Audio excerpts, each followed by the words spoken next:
Hello and welcome to the Comedy Roadshow. I'm your host, Stephen Bigilen. My next guest, Marc Yaffee, is visiting our Los Angeles studio from Reno, Nevada. Welcome to the show, Marc. Great to be here, Stephen. So tell us about yourself. I'm a 14-year veteran of comedy. I always like to tell everyone I'm in year 14 of the 50-year plan. Started out in a small town called Kelseyville, California, about 2.5 hours from the closest comedy club. So my home club when I started in Sacramento was Laughs Unlimited, and my first probably 2 years was spent doing open mics and some showcases, drive 2.5 hour round trips there to the Bay Area to do 3-5-minute sets and back home. What'd you do before comedy? I was actually a DMV driving examiner. Okay, that must have been funny. Yeah, then I opened a traffic school, so I basically had a captive audience. You come from this multicultural background. Could you tell us about that? A lot of hyphens in my ethnic heritage. I'm actually Mexican, Irish, Navajo. I call myself a Mexiho. Raised by a Jewish father, Mexican mother, so it makes me a bargain hunter-gatherer. And you found out that you were adopted at a late age? Yeah, when I was 25. I was something. All those years growing up playing cowboys and Indians, I was suiting up for the wrong team. How'd you feel about that afterwards? You know, it's you got to roll with it. What are you gonna do? So now my dad, I have to refer to him as the Great White Father. What about your mom?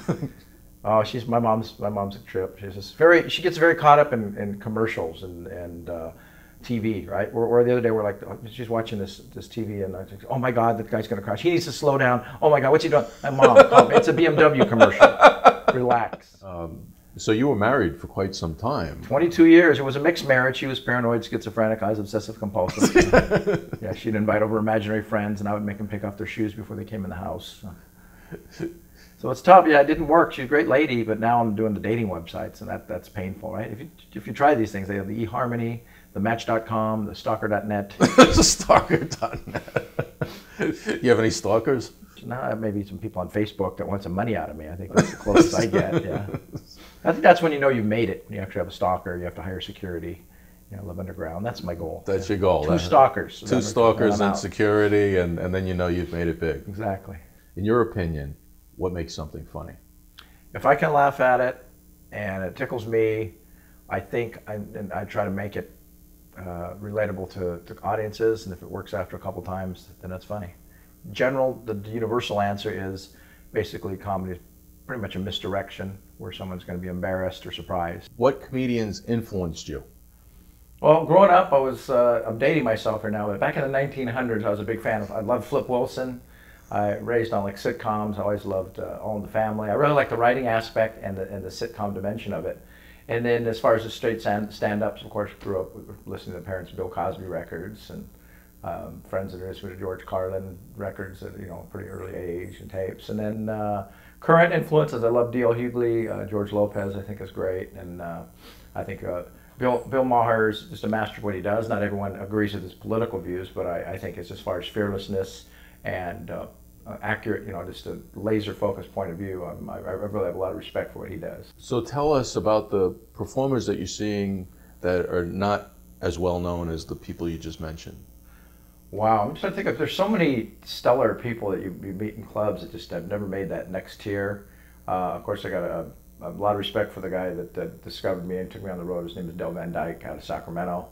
Just clean, funny, relatable to all audiences, and that's really important to me because I'll work anything from tribal events with kids running around the audience up to I've done to retirement homes where you get people on oxygen. So I think it's the key in comedy for me as far as surviving this long and making a full-time living has been able to make those adjustments and see comedians that can work clean and relate to all audiences. But if you're in a late show at a club, you can still make an adjustment. Some of my favorite current comedians, I'd say Gabe Rutledge out of Olympia, Washington, is very funny. Susan Jones out of Seattle, great female stand-up. I think she's going to be the next Roseanne. My prediction, put some money on that one, Steve. I don't know if you can bet on that yet. But, well, you being in Nevada a lot, I'm sure there's... we could probably wager something. Place we can put a bet on that. So you've done a lot of work for the USO. Yeah, I've had a chance to go overseas 5 times, do some armed forces entertainment, been to Okinawa, Japan, Guam, twice over to Bahrain, which is about a cruise missile shot away from Iraq. And then 2008, I toured Iraq and Kuwait, which is a great experience. I got on the back of a flatbed. My hair was down to past my shoulders at the time, and I got Sargent and one of the other comedians. We shaved my head on stage during the middle of my set. That must have been wild. Yeah, it was crazy. So you've been overseas and here back in the United States, in the mainland United States, you tour a lot. I keep pretty busy. I do anything from tribal casinos and comedy clubs to corporate events. I'm a tour junkie. A tour junkie. Well, I'd like to call you a road warrior. There you go. I'll take that. Thank you. That's a compliment. We can even call you a roadshow warrior. There you go. You know, we have a whole new category for you. And that also fits with your Navajo background. So, I mean, you should be sponsored by Michelin. I should. You know, I fly Southwest a lot. I got to hit them up, you know. It's just changed at the airlines. You get on the discount airlines now. It's like last flight, we didn't even get peanuts in the soft drink. They just passed around the salt lick in a canteen. Are there any upcoming tours or venues that you're going to be at? Well, I always tell people go to my schedule. I'm a comedy ADD. Really, I'm part of like 3 different shows in addition to my own stand-up. I mentioned my Tall, Dark, and Hilarious show in Reno with Adam Stone. I tour with 2 other very funny guys, Fawn Eagleberry and Howie Miller. It's a powwow comedy jam. Jokesignals.com. Jokesignals.com. And I like that. My good friend Mike Powell and the very funny Mrs. Hughes. We have done some shows, and we're just getting rolling with the Red, White, and Blue Hair tour. So guess who's red?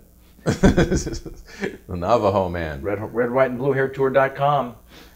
And your website? My personal website, laughwithmark.com. Mark with a C. Mark with a C. Laugh spelled out. And there's linkage to all your other social media on there? Oh yeah, get on the Twitter, the Facebook, the stalker.net. Stalker.net. Okay, Mark, thanks a lot for coming on the show. Hey, thanks for having me. Appreciate you. Good luck out there on the road. Thank you.